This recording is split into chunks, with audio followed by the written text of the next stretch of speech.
नमस्कार मित्रांनो, लोक महाराष्ट्र न्यूज मध्ये आपलं स्वागत आहे। आज आपण आलेलो आहोत मनसे कार्यालयामध्ये चिखलीमध्ये।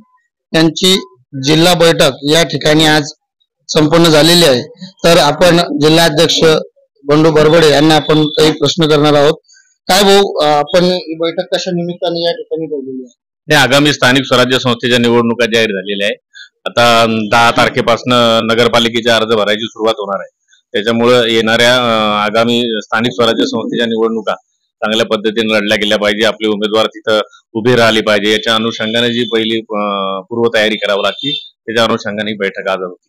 म्हणजे आपण नगरपालिका लढवणार, पंचायत समिती आणि जिल्हा परिषद? निश्चित नगरपालिका लढवणार, जिल्हा परिषद, पंचायत समिती। आपली युती कुणासोबत राहणार?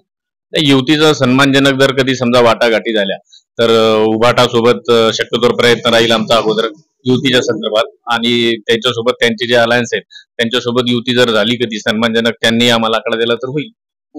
आता नुकतंच आपण मनसेचे जिल्हाध्यक्ष बंडू बरबडे यांच्यासोबत आपण बातचीत केलेली आहे। त्यांचं म्हणणं आहे की नक्कीच आम्ही उभाटा सोबत युती करू शकतो, आणि युती झाली तर चांगलं राहील, आणि न झाल्यास काय त्यांची पुढची भूमिका राहील हे देखील आपण नक्की पुढच्या भागात आपण पाहणार आहोत। कॅमेरामन कार्तिक सोबत मी प्रशांत जयवाळ, लोक महाराष्ट्र न्यूज, बुलढाणा।